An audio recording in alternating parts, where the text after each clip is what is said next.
So thank you for joining us today for our first ever Toronto's Vital Signs Roundup launch. Just a few quick housekeeping items off the top.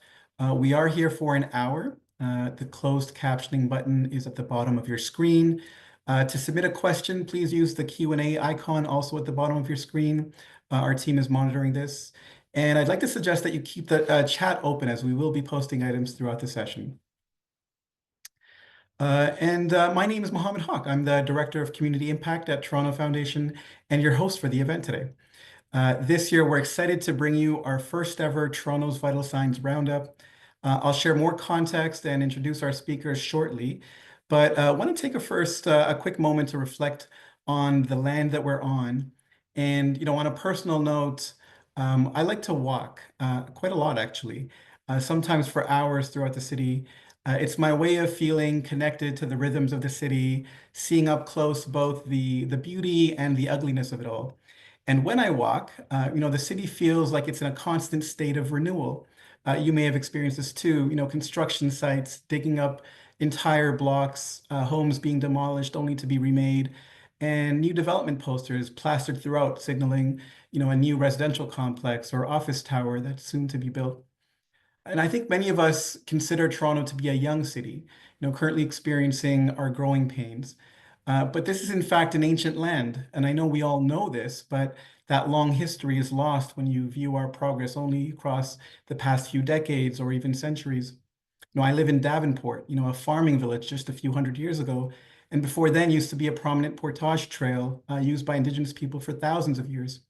So as we continue to grow and build and welcome new people from around the world here in Tekaronto, let's not forget the stories and histories beneath the concrete, and in particular the stories and histories of the Huron-Wendat, the Anishinaabeg Nation, the Haudenosaunee Confederacy, and the Mississaugas of the Credit First Nation, who were all at one point stewards of these lands.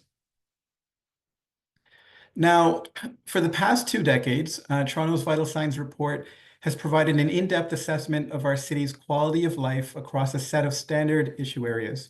Now, many of you are familiar with these reports. They're often 150-page documents that provide a really comprehensive analysis of our city, reflecting hundreds of research sources combined with interviews with dozens of community leaders.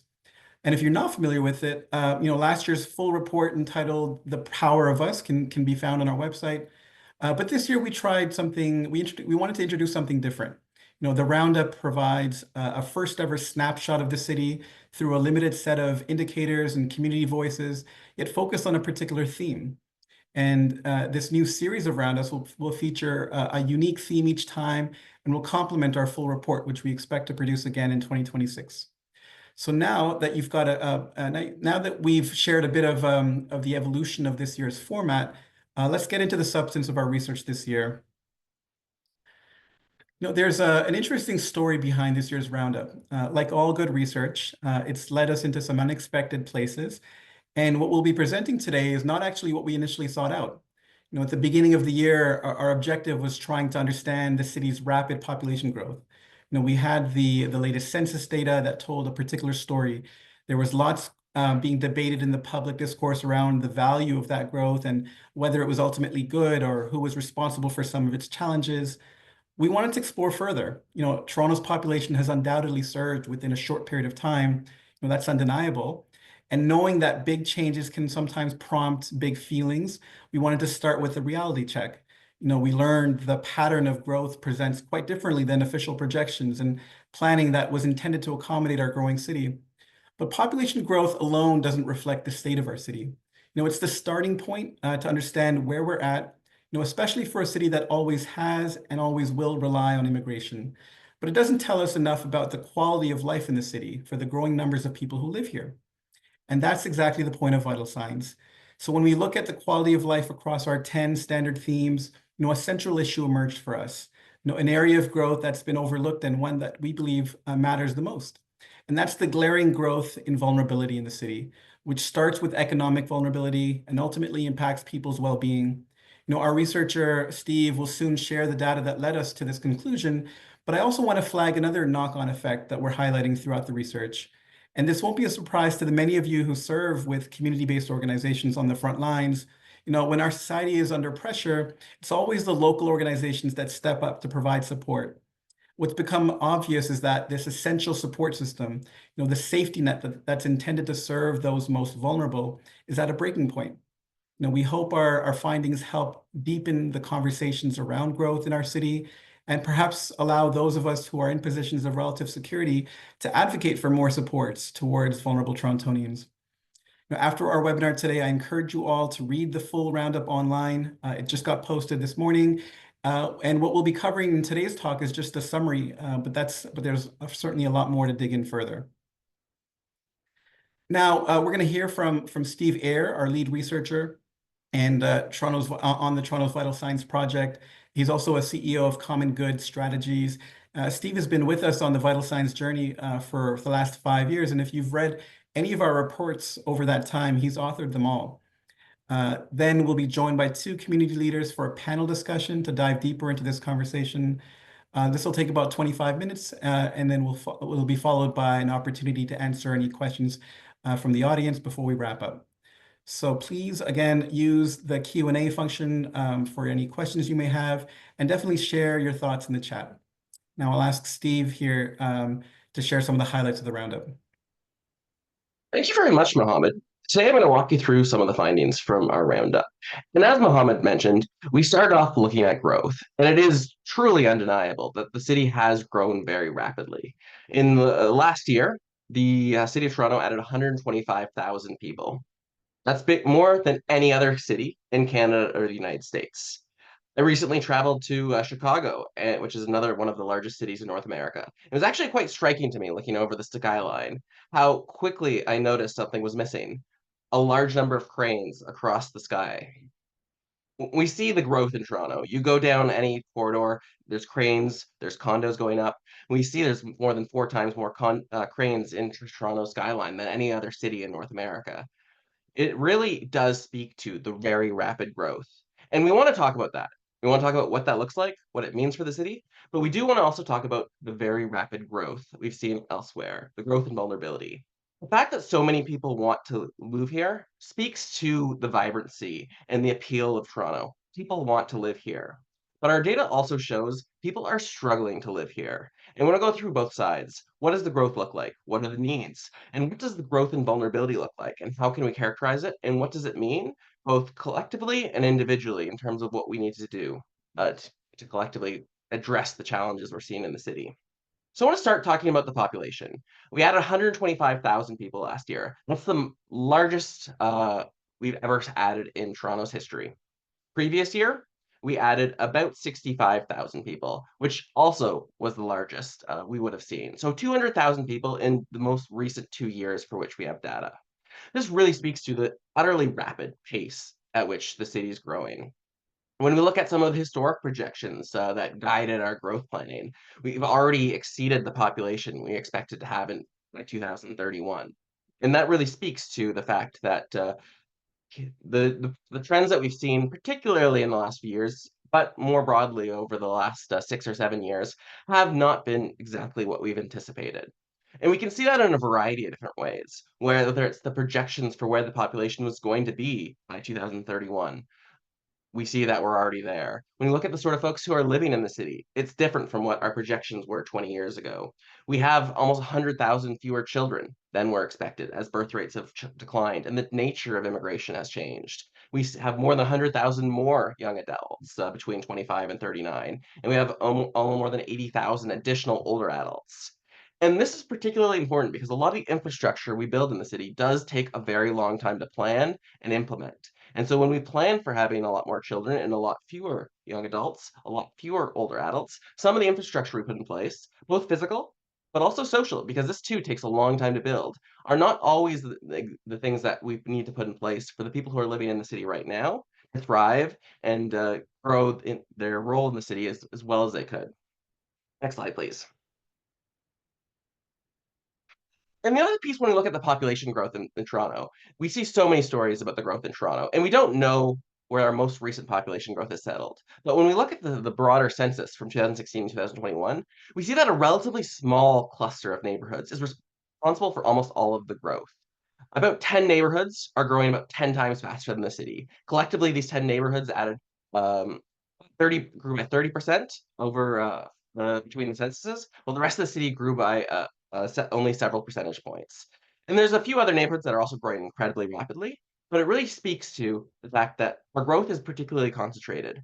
Half the neighborhoods in the city are actually declining in population, and significant number are barely growing at all. So the growth itself is clustered in a few different areas, and I think it's a particularly important thing to highlight when we think about what are the consequences for the services we need, what are the consequences for and some of the challenges we're facing, like where can we put the resources in order to address some of the population growth? It is in a relatively small number of neighborhoods, and if when we look at some of the broader ones, we are seeing pretty profound and continued declines in some of our other neighborhoods, which does speak to another one of the challenges we're facing. Next slide, please.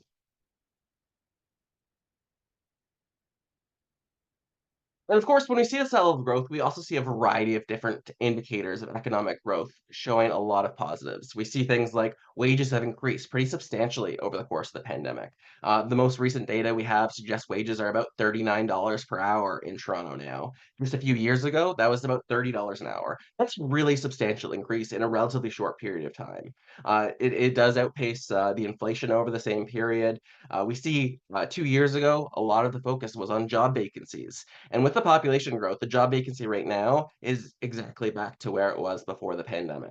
We see things like retail sales being up more than 75%. Part of that is certainly how much costs have gone up versus 2015. But we also see how much residential construction is going up. I mean, the value of that's gone up by 75% between 2015 and 2023. Like these are areas where we see a lot of different economic growth, and there's certainly a lot of positives that come from that.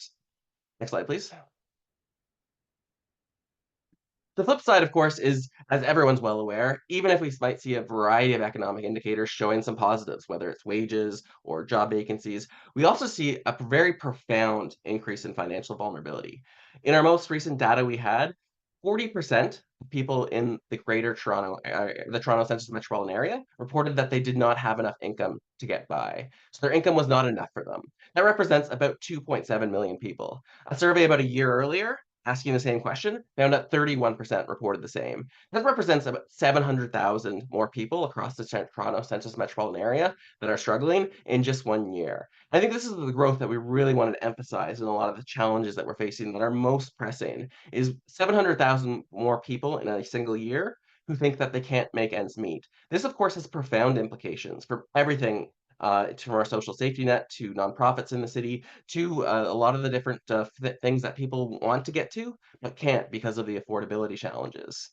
And of course, when we look at wages in the city, I mean, it's a continual reminder, I think, important for all of us on this call to look at what does the typical person make in the city. And when we look at tax filers across the Toronto area, we see that half make less than $38,500 and that in total income.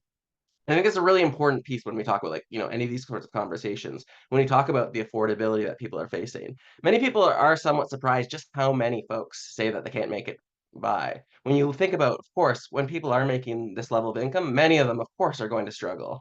And I think it's important for all of us to sort of take that piece and sort of take and consider what the implications are when we talk about financial vulnerability for the folks who are making in the bottom half of the income spectrum. When we see food prices going up by 25% in a couple years, or rent going up by similar margins, these of course are going to have dramatic impacts for many folks. Next slide, please. One of the other things on terms of our well-being that we think is also really critical to highlight is how we're doing in terms of our mental health. When we look at the data from just a few months ago in 2024, our rates of people reporting at least moderate levels of depression or at least moderate levels of anxiety are completely unchanged over the course of the last 3 years. So 26% of people reported at least moderate symptoms of depression. If you went into a doctor's office with those sort of symptoms and filled out the same questionnaire, that would be enough to diagnose you with depression, though of course you cannot diagnose depression via a questionnaire. But we've seen absolutely no improvement over the last 3 years. Similarly, when looking at anxiety, about 17% of folks reported symptoms of that would be consistent with general anxiety disorder. Like the lingering impacts of the mental health of on mental health on from the pandemic are very much clear that they're going to be here to stay. In our last year's report, we really emphasized a lot of the impacts around connection and loneliness. And certainly, we don't have exactly the same data, so we can't make a comparison of how that's changed over time. But a number of the indicators were suggesting at least some improvements in terms of some people are going out more. We're seeing some evidence that people are getting more connected and being more involved in activities. And that's still, of course, there's a lot of long-term consequences we'll see because people's social networks declined. A lot of people lost touch with people, and that core point of like people's social capital declined, as it was a phrase we use quite often, is and their social networks shrunk. Like this is continues to be true, but we do see a lot more of the anxiety and depression really seem to be driven increasingly by people's worries about their finances. If you can't figure out how you're going to make ends meet, if you're really worried about how you're going to pay for food in your household, that is going to have phenomenal impacts on mental health. And I think when I talk about some of these stats, sometimes folks who are in the higher income factors who have had the chance to reconnect, who don't have the same level of financial strain, have been really surprised and confused why we haven't seen any improvements in mental health. And I do think the financial challenges we're facing is one of the reasons we haven't seen the improvement that we might like. Next slide, please. And of course, when we look at this financial strain, we look at the mental health strain. There's so many different pieces of our social safety net that are intended to help folks who are struggling financially and are struggling with their health, both physical and mental. And it should be no surprise that a lot of the different systems we see are under strain, and that ranges from housing and food security. I mean, the shelter system, we've written about it for years, how it's completely full, even before we see that the prices continue to be extremely high.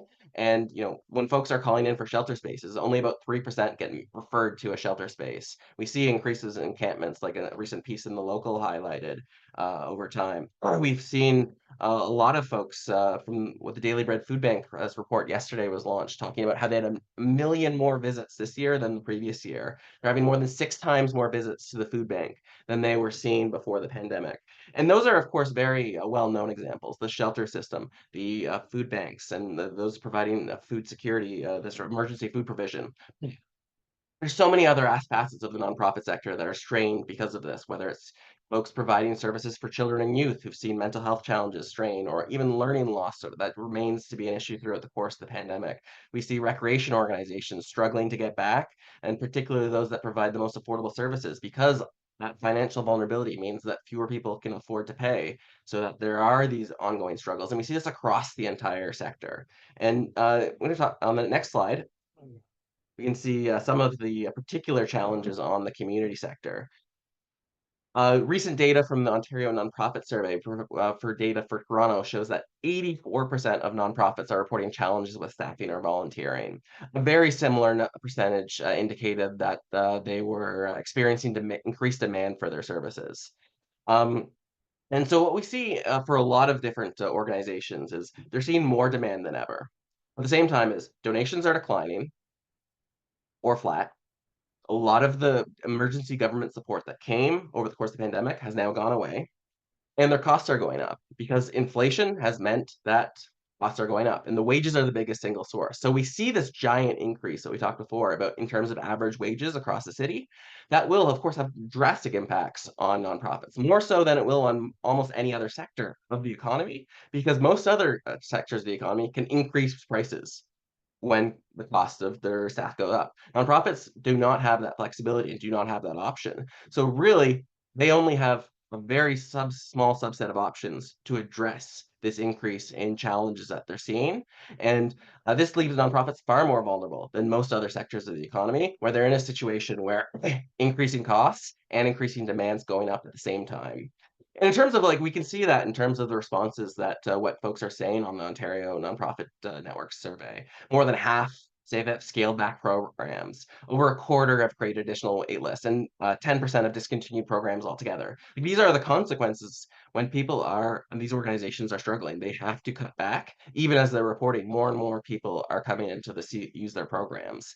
And I think one of the most telling stats across their entire survey, and you can see these numbers on our full report, is only 15% of Toronto nonprofits said that they were able to fully meet this the demand for services that they're seeing. The vast majority of nonprofits have more people coming through their door than they're able to serve. And I think this is really that dichotomy when we see that this financial strain is, and the insufficient support for the nonprofit sector at the same time as more and more people are coming through the door, and increasingly with increasingly severe challenges, as many times people have gone through depleted savings over the course of the pandemic, in many cases, on after they may have already tapped into a lot of their savings. Now they continue to see prices go up pretty dramatically through 2023. There is a positive, I mean, that we did see inflation go down quite substantially in more recent years, but we haven't seen prices come back.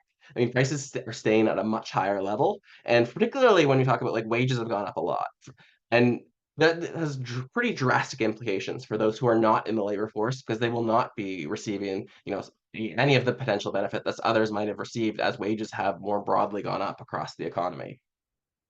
Next slide, please. And of course, like there are a lot of challenges. And I think when we talk about some of these, like it's also really important to emphasize that there are some bright side spots. And in our last report, we really did talk about the sort of the decline in people's participation. And certainly we're seeing a little bit of inclination that people are getting back into activities.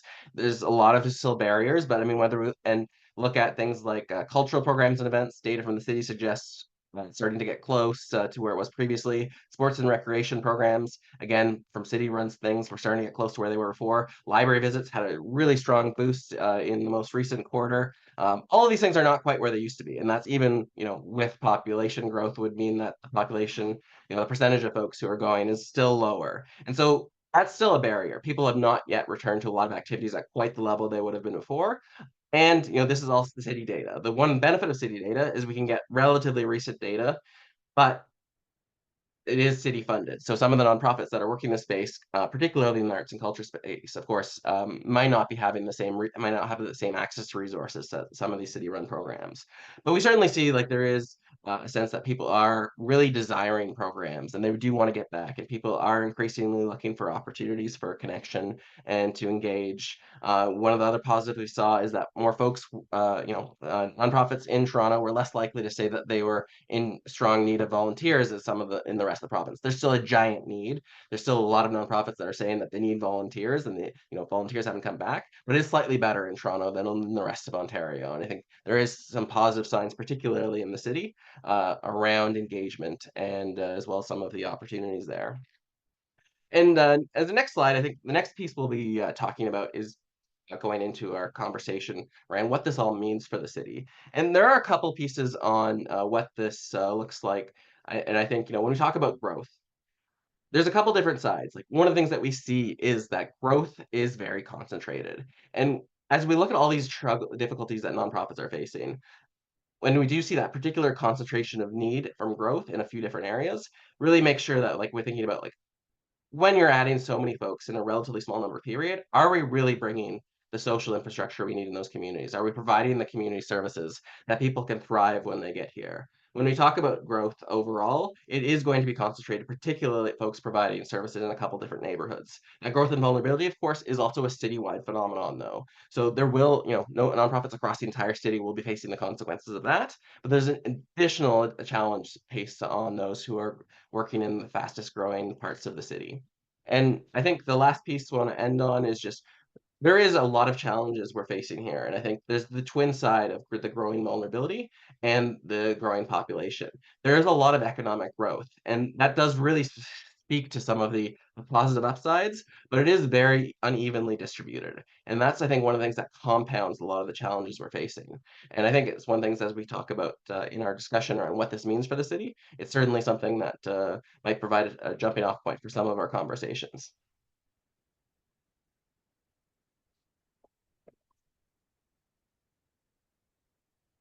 Thanks, Steve. As always, I'm really amazed by how much ground you're able to cover in such a short time. We've posted a link in the chat to the Roundup on Growth online, and encourage you all to delve into it and to the content and check out what community leaders are also saying as well. And if you've already looked through the Roundup prior to this webinar, please let us know in the chat what stood out for you. I see some of you are already starting to do that. Now I'm going to ask our panelists to join in. Cheryll Case is the founder and executive director at CP Planning, which is a catalyst for city building innovations, particularly around affordable housing and community spaces. She's actually an international expert. And in fact, I think you just came back from presenting at a conference in Barcelona on urban transformation. So we're really delighted to have you join us today. And also we've got Nation Cheong, a VP of Community Impact and Mobilization at the United Way, Greater Toronto.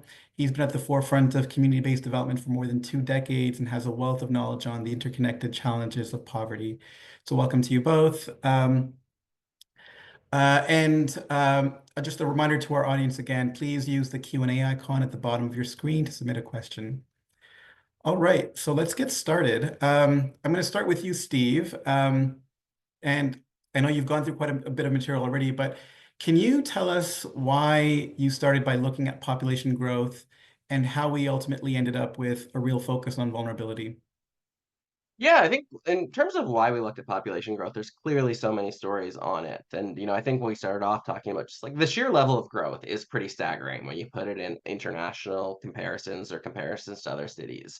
And, we talk about 125,000 people added to this, city in a single year. It is a substantial number of people, and it truly is historic. I think, equally historic and even more concerning is that point around the economic vulnerability. When we talk about 40% of folks saying that they can't make ends meet, I mean, and that's it represents about a 700,000 person increase across the Toronto Census metropolitan area in a single year. I mean, that is truly staggering. And I think, as much as we do see a lot of different conversations around affordability in the city, like the sheer number of people who say that they can't make ends meet with their current income, despite some of these other positive trends, I think is really staggering. And like we spent perhaps a little bit too much attention on like the actual sort of sheer number of growth in terms of like, and a little maybe could be spending a little bit more in terms of what that means in terms of the number of people we're currently seeing struggle and how we actually ensure that the organizations and social safety net is actually providing the resources that can address a lot of the challenges that are going to come with it. And I think, that 40% number, it is really truly staggering. I know when I first started working on with you folks on vital signs in 2018, I mean, I know a lot of the conversations we were having around inequality at the time and some of the pre-existing vulnerabilities, like I could not have comprehended the fact that we'd now be at 40% of folks saying that they can't make ends meet in our city. And I mean, I think when you look, I think the number we often were looking at around the city was around 20%. So, I mean, it's a doubling of folks who are saying that they are struggling to make ends meet in, a 5 or 6 year period. I mean, it really and truly is staggering. And of course, the consequences of that are going to be really profound and long term. And I think, like, we do need a bit more discussion of what this means for the city. How do we ensure that people thrive, and how do people ensure that everyone has what they need? And like, what are the concrete solutions we're going to end up with to be able to address some of these challenges? Yeah, absolutely. I know that 40% statistic of Torontonians who say their household income isn't enough. It was striking when we first came upon it. And so I'm curious to know, Nation, just given your work and the fact that at the rate of change and how much more considerably, how much higher that number has been since last year even, how is that playing out in your work? Thank you, Mohamed. Thank you, Stephen, for the run of the data and analysis. I think Stephen has laid it out nicely, but before I answer the question, I think it's really important to set the context for this conversation. And it's in the context and the frame of growth, and certainly 125,000 in the city in the last year is a significant number. That and then when you think about the 700K, the 40% who have said that they are having a hard time making ends meet in 2023. I want to be very cautious about the 125 relative to that 700K, because I don't want to conflate those two issues. The issues of vulnerability have been long-standing relative to this growth spurt in the last year. And the not-for-profit sector, the work of ONN, the work of United Way, and hundreds and hundreds of social service organizations have been blowing that clarion call for attention and support for decades. It is an issue of service coordination. It is an issue of a lack of resources and investment in this vital social safety net. I think the growth makes what has already been a strained social service sector even more challenging, but it's certainly I think important to differentiate those two things off the very top. I think that the housing market that has been mentioned earlier, housing precarity, a key structural determinant of health and well-being. And Stephen talked about mental health. That market situation is a combination of policy choices by different levels of government that has shifted from purpose-built rentals in the 60s, 70s, and 80s to a condo market that we are now seeing I would say the end results of. And so I think that rising costs that Stephen has talked about, even just if we focus on the housing, is seeing more and more people who are struggling to make ends meet and making decisions between rent, medication, and food. The increase on food banks has been astronomical, and we would thought it was just the result of the pandemic, but those numbers have not dropped. And so we are the folks who historically depended on food banks, low income, working class folks, that has been, and this particular report makes it very clear, it's no longer the other. It are folks who are nurses, teachers, folks who previously were able to make ends meet, are struggling even more now and joining the lines of food banks. So that's just one example of the increase in demand. The other piece, coming back to market, is that this infrastructure that we've invested in over decades, that has been a safe landing for so many folks who find themselves in a challenging point in their life, is incredibly vulnerable. Because if you don't own your property, if you don't own your land, and you've been renting to provide vital services, whether that's mental health, seniors, settlement services, employment services to your community, and you are now going to be pushed out of that community because there is a real estate opportunity for a landlord, the question is, what happens to the services in that community? The question is, what happens to the people who depend on those services? So our work at United Way is about right now focusing on that vulnerability and investing in that social safety net, so that we can help to future-proof, inoculate, support the not-for-profit sector to deal with these trends that are playing out in communities. So I'll start there, Mohamed, and then turn it back over to you.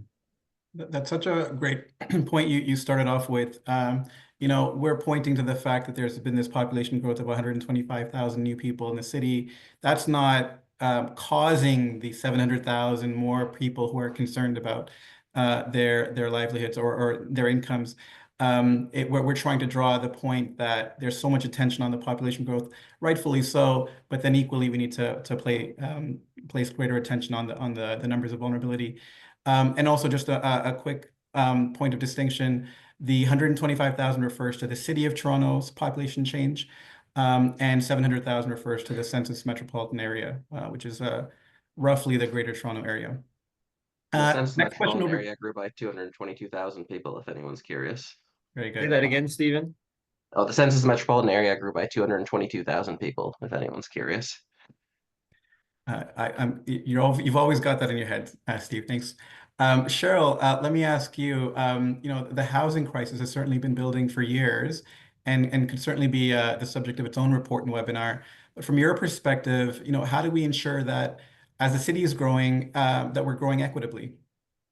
Yeah, thank you. So I think Nation was very on it when he noted that the crisis is not due to the population growth. It's rather it's our management of how we accommodate, plan for, and address the demand for growth and increasing housing supply, right? So there are four key components to human rights-based approach to urban planning and how we plan land. And why would we apply a human rights approach to housing? Well, in Canada, we believe that housing is a human right, and that's what our National Housing Strategy Act points towards, right? And so in order to achieve that, you actually have to have operational models, including methods of engagement that uphold and enable folks to actually generate those types of outcomes.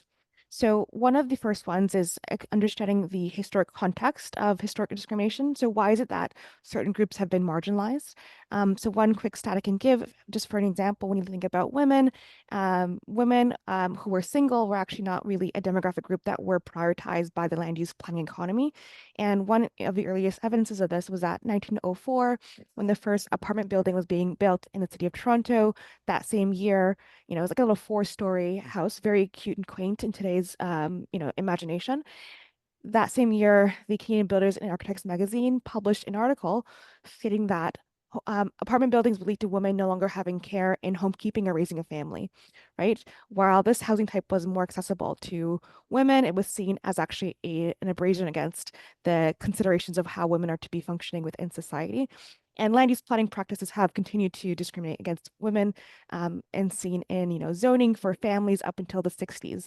And so we have a housing stock that was built actually to not support women in their endeavors to live independently.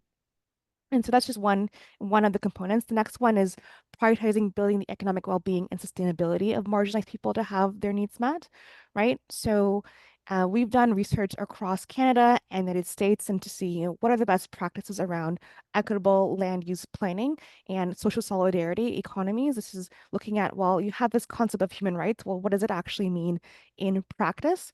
So some key parts about this is that you need to really be ensuring that you have clear and values-based SMART goals aligned with improving housing outcomes, right? So we have a significant non-market housing and affordable housing gap, right? The city of Toronto itself needs about $46 billion to build affordable housing, of which $36 billion is the deficit in that funding that has been set. So, having non-market housing is really important because it enables people to have the resources required to live their lives. And so a really part of this, when we're looking at the supporting the economic well-being of those who are marginalized, is we look at the land use planning economy itself, who is actually represented in this space. We find that, for example, racialized communities are greatly underrepresented, right? So racialized communities represent over 50% of the population. However, they are less than 20% of leadership positions within the economy. Black communities represent even less so. It goes down to 2%, while presenting up to 10% of the population. And so this is significant considering that these are the populations who are actually experiencing the greatest housing need, right? They're more likely to rent due to discriminations around income and being able to own a house due to immigration patterns of when they entered into the housing market. And so they actually have the greatest amount of incentive to resolve the issue. And it's a significant thing on its own, but it's further compounded by a broader mismatch within the economy, where we're actually seeing a deficit in the total number of planners. So for the city of Toronto, for example, we have 33% fewer planners per 1,000 housing starts in comparison to other cities in the GTA. So this leads to longer times to plan, as well as also issues in actually getting proper community engagement, right? So this is the number that's just based off of the conventional planning model, but if we're looking to really boost non-market housing supply, we need to actually be doing meaningful engagement with communities and nurturing and maintaining relationships, but it can take a lot of time. And of course, I have to note that, well, that planners make above minimum wage; they make well above that.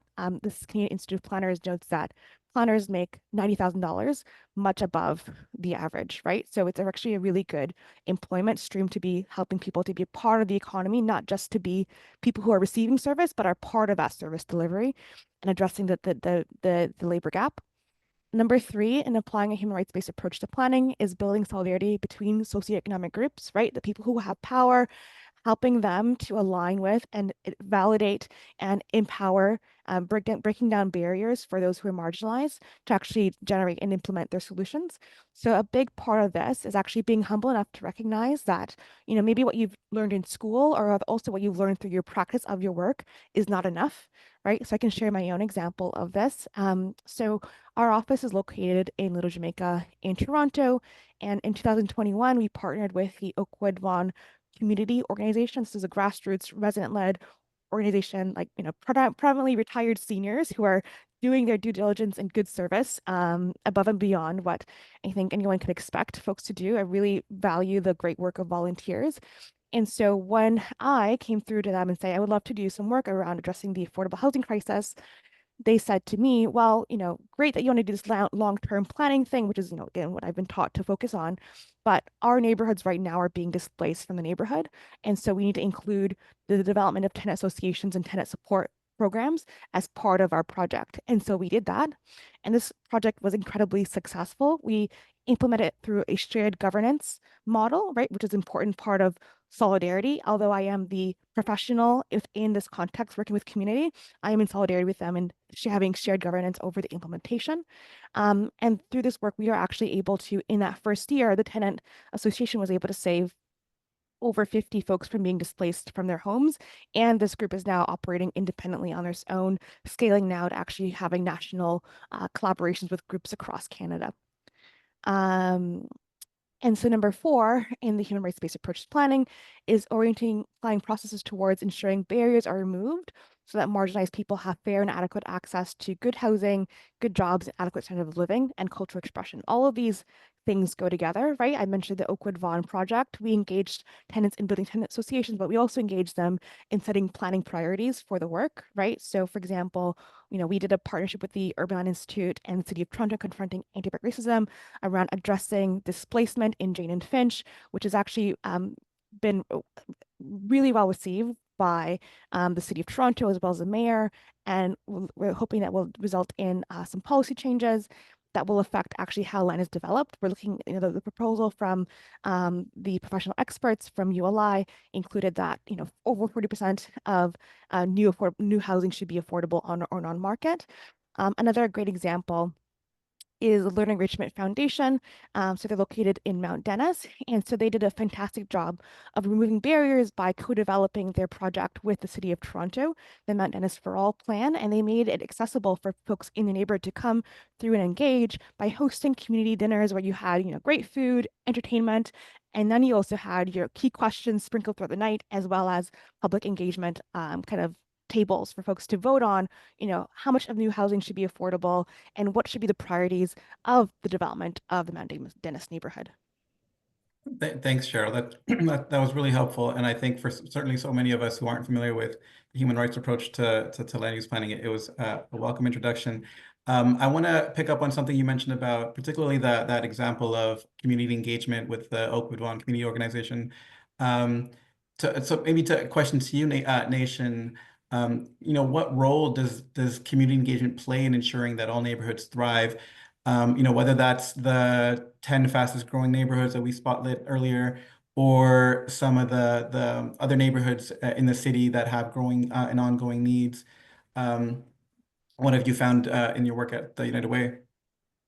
I think Cheryl's illustrated very well in her opening remarks that centering community transformation and growth in any neighborhood, and Steve has highlighted a few in his presentation, that centering community voice and the vision of that community is critical for inclusive, equitable communities.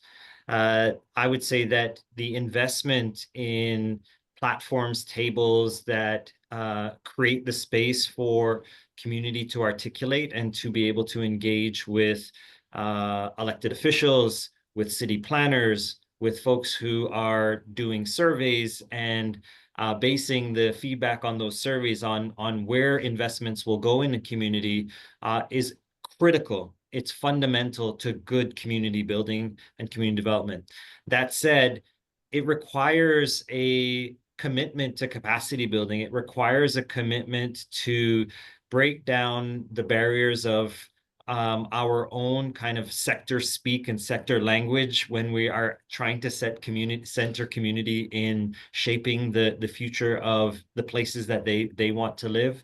And whether that is about social infrastructure or economic opportunities that folks want to see in their communities, as a philanthropic sector, as a social service or human service sector, our practice and our ability to create spaces where community's voice is actually not only just a check, it's not a checkbox, but in fact, it has demonstrable influence, and that we are accountable to community in what those measurable outcomes are. from a social infrastructure or economic opportunity perspective is critical for successful development of any community. And you think about housing solutions, to pick up that thread that Cheryl has laid out, understanding what works well for the diversity of need within a community requires that we create the spaces for the diversity of voices to be shaping that discourse. And you have everything from folks, multi-generational families that may depend on how a particular type of housing versus others who will depend on rental housing. All of those are dynamics that need to be embraced because there is no one-stop cookie cutter solution for good community development that embraces the richness of the growth that is coming into the city, and B, takes into account the necessary social infrastructure to support those communities, and the diversity needs from a young family to a family with who are caring for seniors and children. All of those things are vital data points in good community building. Thanks, Nation. Might just wrap up with a last question to you, Steve, before we open up to the floor. Earlier in the presentation, you talked a little bit about the strain that these effects have had on the social safety net. And certainly there's lots of people who prop up that net, in that's not necessarily just the community sector. But I want us to zero in a little bit on just that nonprofit sector in particular, because you cited a few stats on how the sector is faring in the moment. But I know you've also been studying this space for years. What are the longer term trends that we need to better understand, and what kinds of support is really most needed?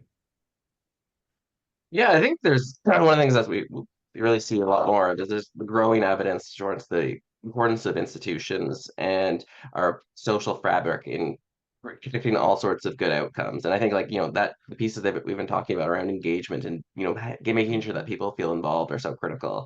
I was recently reading a few of the papers that the folks who won the Nobel Prize in Economics in 2024 had written about institutions, and they won the Nobel Prize for their work there. And one of the things I thought was quite interesting from it is they highlighted how you can predict how wealthy and how well countries are going to be doing hundreds of years in advance based on the social institutions that are being built in the city. And I think when we look at the state of our nonprofit sector and we look at how we're investing as we're growing, I think sometimes it doesn't seem like we're necessarily even looking at the next year, let alone thinking what we're building now will ripple for hundreds of years into the future. With the infrastructure we're developing as we're building a new community, whether people feel engaged, these are going to ripple for next year, for a decade. But the consequence of that, they continue to have these ongoing effects for so long.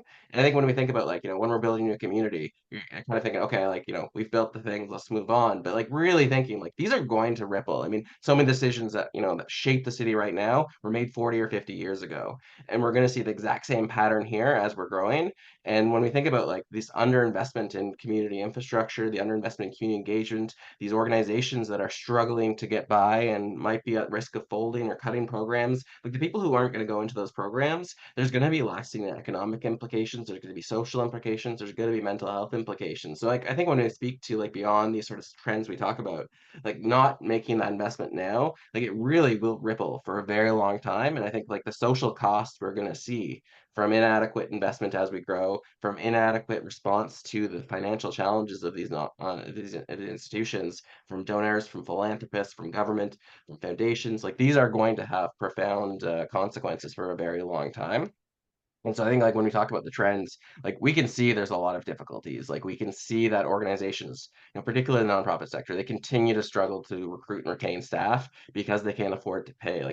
Inflation is having dire impact. And one of the things we also talk about in the report is how we see this ongoing decline in donations and decline in philanthropy. So there's a lot, even as the city's grown dramatic amounts, when we look at tax filer data, there's fewer people claiming donations to charities on their tax returns now than there were 10 15 years ago. And those have profound implications. And course, when you look at our financial situation for many in the city, maybe it makes a lot of sense, but we see, 17% of folks now claiming charitable donations. I mean, I certainly think there's more folks in the city who could afford to make contributions than what we're seeing currently. So I think, like, in terms of one of the trends, like a lot of these things, like we do need more of us getting involved to be able to counter some of the challenges and make sure these resources are out there. Like, one of the things I love about Toronto Foundation's work, and I know you folks are probably not going to highlight it, but Toronto Foundation was recently named by the Future of Good as one of the most equitable funders, #1 most equitable funder in Canada, which I think is an amazing accomplishment for a lot of the work they've done. But you folks have really been working so hard at making sure that you're funding some of the small grassroots organizations directly working in community. And on top of the broader trends of philanthropy, it's also really, really critical that we are continuing to dedicate as much resources as we can to these communities. And I think Toronto Foundation's really been a phenomenal kind of lighthouse in terms of guiding what some of other philanthropists in the city can do. And of course, there's so many other folks who've also been sort of doing similar work at the same time. But really want to highlight, and for those who are on the call who might have that opportunity, like there is a lot of opportunity either through Toronto Foundation or on your own to really invest in some of these different parts of the community than we have in the past. Well, thanks for those kind words, Steve. Yes, I think we're certainly proud of that work, but also recognize that we were, listed among so many other of our peers who are doing really important work as well. I want to pick up on a question asked by Alex Steele here in the chat, which I thought was a quite good one, which is, given the scale and severity of the problems facing the city, how can we get beyond the traditional ways we have dealt with issues in the past, whether that's, the conventional structures and processes of an older nonprofit models? How do we encourage more innovation in response to these problems? And so, without calling on you specifically, Nation, I'm curious to hear everyone's response. But I know some of the work that United Way has been doing in the Greater Golden Mile area, the inclusive local economies as an example of public-private partnership, or maybe you have another example. But open up to the floor. Yeah, how can we encourage innovation in this space, recognizing the scale of the challenge? Thanks for the opportunity, Mohamed. I would start and say there has to be a significant shift in mindset. I think that what I mean by that very specifically is we have to go beyond the benevolent philanthropic model of community change and transformation. And we have to think about solutions at a systemic level and not just at the programmatic level. The programmatic pieces will always be necessary because people will be in need. But I think that our ability to leverage our trust, our brand trust as philanthropic organizations, United Way working with private sector, public sector to look at place-based strategies for communities and simultaneously maintaining that necessary access to community services, but actually starting to think about how do we drive change at the level of economic outcomes for communities.